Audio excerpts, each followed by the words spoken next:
All right, stand by. 10 seconds. Camera to one. go. Talent. Ready, camera. And cue talent. 2, 1. Roll for record. Walker's out. I'm John Phillips, and this is The Rundown. After a sweaty, lackluster performance at the second GOP debate, we won't have Wisconsin Governor Scott Walker to kick around anymore. He used his final press conference as a presidential candidate to urge his fellow White House hopeful to quit. Here's what he had to say. Quote, I encourage other Republican presidential candidates to consider doing the same so that the voters can focus on a limited number of candidates who can offer a positive, conservative alternative to the current frontrunner. This is fundamentally important to the future of our party and more important to the future of the country.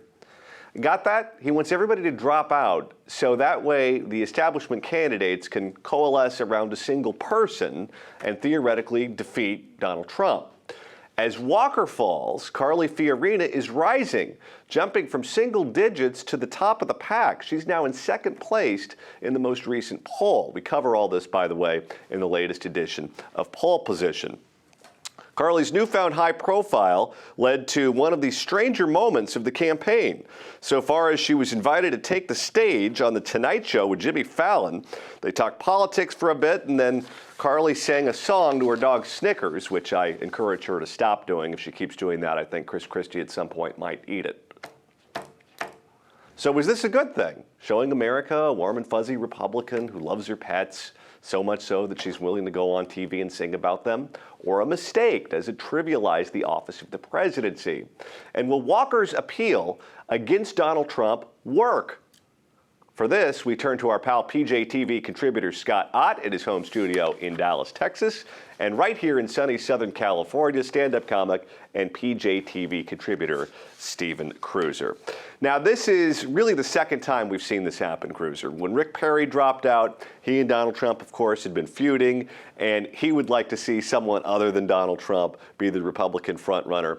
But when you look at the numbers, Scott Walker was below 1% when he finally dropped out. Rick Perry never made it to the varsity debates. He had very little support. Is this going to change the dynamic at all, or are they just essentially trying to send their crumbs over to somebody that they haven't identified and it's going to have negligible influence? You can poach some consultants. Here's the thing that's in play here. Both of them did have big super PAC contributors and a lot of money in that regard there. So there's a lot of money to be moved from there. Their campaigns might not have had a lot of money, but that also then destroys the whole leftist, the super PACs are going to buy all the elections, because there were there weren't many candidates who had better super PAC funding in this than Walker and Perry, and they're the first two out. That essentially destroys the anti-Citizens United thing. So it shows once again the Carly rise and the Walker demise all have to do with personality, on-camera personality, how you handle yourself in a debate.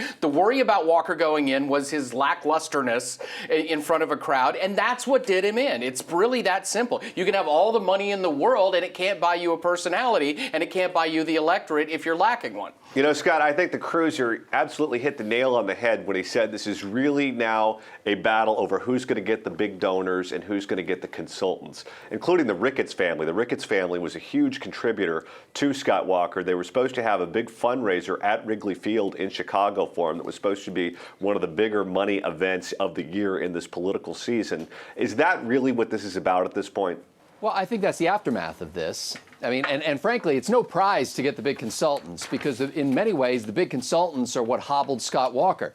They went with this all-in to Iowa strategy where they were going to pick up all their momentum by winning in that neighboring state, and they spent a lot of money bringing over former RNC aides and very respected attorneys and spokespeople and consultants and stuff like that, and built a top-heavy organization that was not nimble enough to respond when things didn't go well for Scott Walker in the debate in Cleveland. It's kind of a sad thing when you look at it, because Rick Perry and Scott Walker are two of the best Republican governors in the country, which, of course, means that they're two of the best governors in the country, because there really aren't a whole lot of examples on the other side.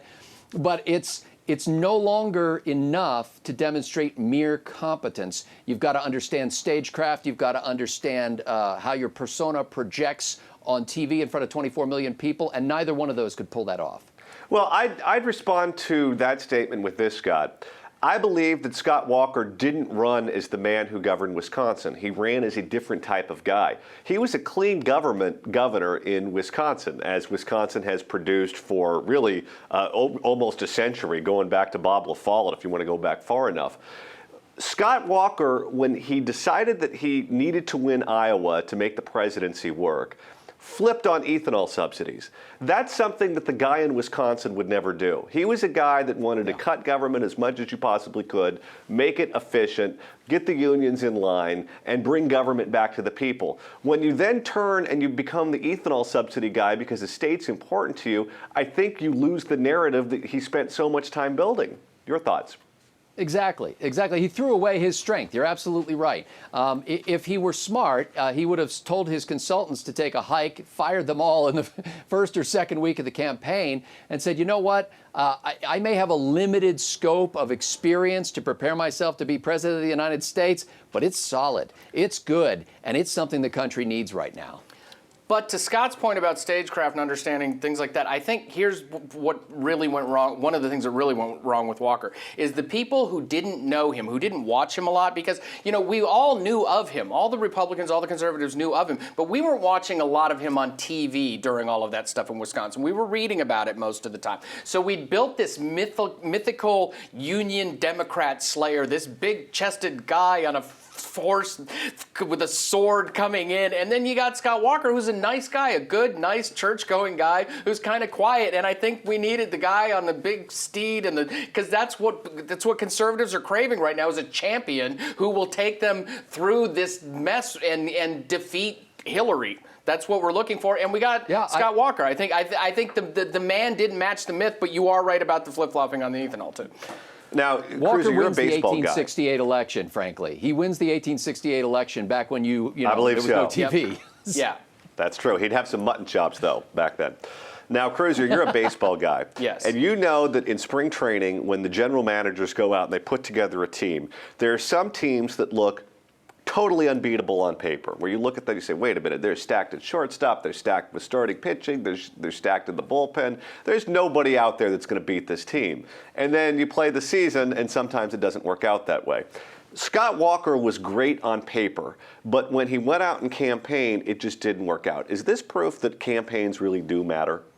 Campaigns matter a lot still, and I think that gets lost in this campaign because it's so different. There are so many anomalies. You know, you see the establishment guy kind of fading in the wake of what Trump's doing. I think right now that the two best run campaigns at the moment are probably Rubio's and Cruz's. They're both just playing this long game, steady. You notice neither one of them really gets caught up in the day-to-day thing with Trump like the other candidates do. They just sit there and they're just kicking back and they're just going, let's see. And I think in the end, the whole campaigns matter thing will work well for both of them. You know, Scott, I was looking at the Washington Post, and the Washington Post said that Walker's supporters are likely to be split three ways. They think that they're going to go to Ted Cruz, Marco Rubio, and Jeb Bush. But at this point, there aren't any supporters left. He's less than 1% nationally. I think he was at 5% in Iowa or 4%, and the same thing in Michigan, two states where he needed to do well in if he had any chance at all at winning this thing. We already know the story as to where his supporters went. They went to Donald Trump, who started spiking in the polls as soon as Scott Walker started to fall apart.